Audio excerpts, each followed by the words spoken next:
উজনি অসমৰ প্ৰতি তীব্ৰ ভাবুকি কঢ়িয়াই আনিছে পুনৰ এক নতুন জলবিদ্যুৎ প্ৰকল্পই।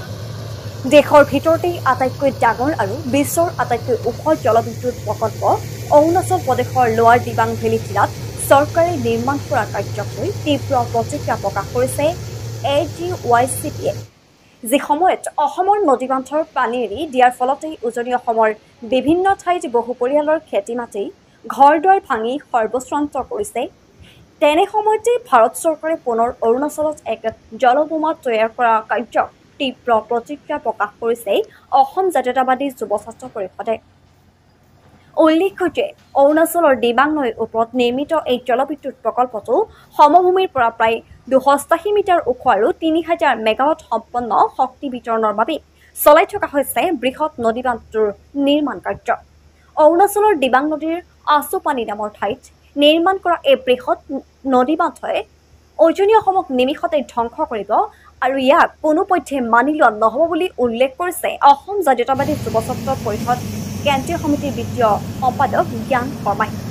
জানিব পৰা মতে লখিমপুৰ পঞ্চীত নিৰ্মাণ হৈ থকা পাহাৰতকৈ দিবাং নদীৰ পাহাৰৰ মাটি কোমল আৰু ঠুনুকা হোৱা হেতুকে যিকোনো মুহূৰ্তত বৃহৎ নদীবান্ধ ভাঙি যোৱাৰ আশংকা কৰিছে সংগঠনটোৱে, যাৰ ফলস্বৰূপে উজনি অসমৰ ধেমাজি, তিনিচুকীয়া, ডিব্ৰুগড়, যোৰহাট, মাজুলী, লখিমপুৰ আদি জিলাসমূহলৈ তীব্ৰ ভাবুকি কঢ়িয়াই অনাৰ আশংকা কৰিছে। ইফালে এই বৃহৎ নদীবান্ধৰ নিৰ্মাণ কাৰ্য আৰম্ভ কৰাৰ আগতেই উজনি অসমৰ নামনি অংশত বসবাস কৰা লোকৰ পৰা কোনো ধৰণৰ লোক শুনানি গ্ৰহণ নকৰাকৈ চৰকাৰে গোপনভাৱে এই বৃহৎ নদীবান্ধ নিৰ্মাণ কৰা কাম আৰম্ভ কৰা বুলি অভিযোগ তুলিছে সংগঠনটোৱে।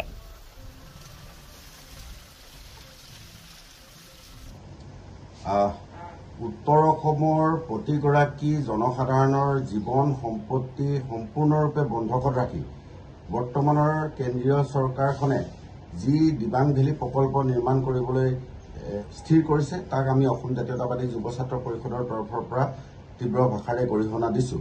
জাতীয়তাবাদী যুৱ ছাত্ৰ পৰিষদ যদিও বা উন্নয়নৰ বিৰোধী নহয়, আমি এটা কথা স্পষ্ট কৰিব বিচাৰিছোঁ, শেহতীয়াভাৱে ৰঙা নদী জলবিদ্যুৎ প্ৰকল্প প্ৰায় 405 মেগাৱাট সম্পন্ন এটা জলবিদ্যুৎ প্ৰকল্পৰ এদিনৰ পানী এৰি দিয়াৰ ফলতে তাৰ দাঁতিকাষৰীয়া অঞ্চলৰ প্ৰায় দুগৰাকীকৈ মানুহৰ মৃত্যুবৰণ কৰিবলগীয়া হৈছে।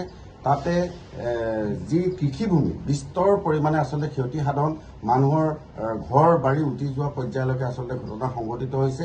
এই কথাখিনি আচলতে দেখাৰ পিছতো কেন্দ্ৰীয় চৰকাৰখনে উপলব্ধি কৰিব নোৱাৰি শেহতীয়াভাৱে নামনি সোৱণশিৰি জলবিদ্যুৎ প্ৰকল্প নামেৰে এটা প্ৰকল্প উদ্ঘাটন কৰাৰ বাবে চিন্তা চৰ্চা কৰিছে। যি সময়ত সেই সময়ৰ কেন্দ্ৰীয় মন্ত্ৰী ৰাজনাথ সিং ডাঙৰীয়া আহি প্ৰতিবাদত ভাগ লৈ তেখেতে কৈছিলে যদি বিজেপি চৰকাৰ আচলতে শাসনলৈ আহে তেতিয়াহ'লে নামনি সোৱণশিৰি জলবিদ্যুৎ প্ৰকল্প আচলতে ভাঙি দিয়া হ'ব বুলি তেখেতে আচলতে ৰাইজক আশ্বস্ত কৰিব বিচাৰিছিলে। আৰু শেহতীয়াভাৱে যেতিয়াই তেওঁলোকে শাসনৰ বাগজৰিলৈ আহিলে দেখিবলৈ পোৱা গ'ল সম্পূৰ্ণৰূপে এটা ইউটাৰ্ণ মাৰি পেলাই তেওঁলোকে আচলতে বৃহৎ নদীবান্ধসমূহ আচলতে নিৰ্মাণ কৰাত হাত উজান দিছে।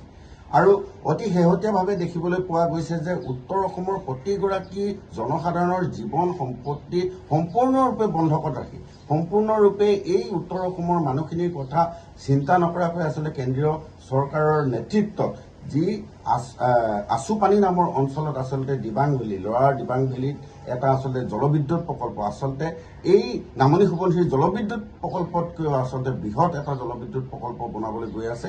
ই আচলতে এটা গৰিহণাৰ যোগ্য। আপোনালোকে জানি আচলতে আচৰিত হ'ব যে এই যিটো বান্ধ এই বান্ধটোৰ আচলতে উচ্চতা হৈছে 288 মিটাৰ বা প্ৰায় 1000 ফুট উচ্চতাত আচলতে এই নদী বান্ধটো আচলতে নিৰ্মাণ কৰি থকা হৈছে। ইতিমধ্যে জানিব পৰা গৈছে তাত আচলতে এতিয়া পৰ্যন্ত কেইবাটাও টানেল তেওঁলোকে আচলতে সমগ্ৰ জনসাধাৰণক আন্ধাৰত ৰাখি পেলাই আচলতে নিৰ্মাণ কৰিছে। আমি ভিতৰুৱা এক তথ্যৰ মতে আমি জানিব পাৰিছোঁ যে তাৰ এটা টানেলৰ দৈৰ্ঘ্য প্ৰায় 27 কিলোমিটাৰ। ই আচলতে কেনেধৰণৰ এটা ভয়াৱহ জলবোমা নিৰ্মাণ কৰিবলৈ গৈছে। আৰু এনেধৰণৰ আচলতে যেতিয়া বৃহৎ প্ৰকল্পবিলাক আচলতে নিৰ্মাণ কৰিবলগীয়া হয় আচলতে চৰকাৰেই হওক বা NHPC কৰ্তৃপক্ষই হওক যি আচলতে নামনিবাসীৰ মাজত এইটো আচলতে বহুলভাৱে প্ৰচাৰ কৰিব লাগিছিলে আৰু তাৰ এটা লোকশুনানি ল'ব লাগিছিল। এই লোকশুনানিটো আচলতে ল'বলৈ তেওঁলোকৰ সাহস কিয় নহ'ল এই কথাখিনি আচলতে আশ্চৰ্যৰ প্ৰকাশ কৰিছে। আৰু যি সময়ত লোকশুনানি ল'ব লাগিছিলে, বিশেষজ্ঞ সমিতিৰ লগত আলোচনা হ'ব লাগিছিলে। তেওঁলোকে এইবিলাক আচলতে কোনো কাম নকৰাকৈ তেওঁলোকে কেৱল মনে মনে তলে তলে আচলতে নিৰ্মাণ কাৰ্য সংগঠিত কৰি গৈছে। ই আচলতে গৰিহণাৰ যোগ্য। আৰু উত্তৰ পাৰৰ প্ৰতিগৰাকী জনসাধাৰণ আচলতে এই যি নদী বান্ধ, এই নদী বান্ধৰ এই যিটো আচুপানী অঞ্চলত যিটো নদী বান্ধ আচলতে নিৰ্মাণ কৰিবলৈ লৈছে, তাৰ বিৰুদ্ধে আমি একত্ৰিত হ'ব লাগিব। সকলো একত্ৰিত হৈ ৰাজপথলৈ ওলাই নাহিলে তেতিয়া পৰৱৰ্তী সময়ত যে সমগ্ৰ উত্তৰপৰীয়া ৰাইজৰ যে সম্পূৰ্ণ জীৱন সম্পত্তি সকলো যে বন্ধকত আছে, এই কথাখিনি আচলতে প্ৰতীয়মান যাব। আৰু এইকাৰণে আমি এটা কথা ক'ব বিচাৰিছো যে নামনি সোৱণশিৰি জলবিদ্যুৎ প্ৰকল্প যিটো পাহাৰ, সেইটোতো থুনুকা। ইতিমধ্যে বিশেষজ্ঞ সমিতিয়ে কৈছে অতি ভূকম্পন এৰিয়া, এই কথাখিনি আচলতে বিশেষজ্ঞ সমিতিয়ে কৈছে। আৰু তাৰ শেহতীয়াভাৱে যিটো আচলতে লোৱাৰ দিবাং ভেলী প্ৰকল্প আচলতে নিৰ্মাণ কৰাৰ কাৰণে যি 2880 মেগাৱাট সম্পন্ন এটা বৃহৎ জলবোমা আচলতে তৈয়াৰ কৰিবলৈ লোৱা গৈছে, তাত আচলতে বেছি অতি প্ৰখৰ ৰ'দতো আচলতে তাৰ পাহাৰ খহি অহা দেখিবলৈ পোৱা যায়। এক বিশেষ সূত্ৰই জানিবলৈ দিছে যে তাত বৰষুণতো পাহাৰ খহে আৰু বেছিকে ৰ'দ দিলেও পাহাৰ খহে। গতিকে এনে এটা আচলতে পৰিৱেশত কেনেধৰণে আচলতে ইমান এটা বৃহৎ প্ৰকল্প, ইমান লক্ষাধিক মানুহক আচলতে কেনেকৈ তেওঁলোকে আচলতে বন্ধকত ৰাখি এনেধৰণৰ এটা নিৰ্মাণ কাৰ্য সংগঠিত কৰিছে, ই আচলতে গৰিহণাৰ যোগ্য।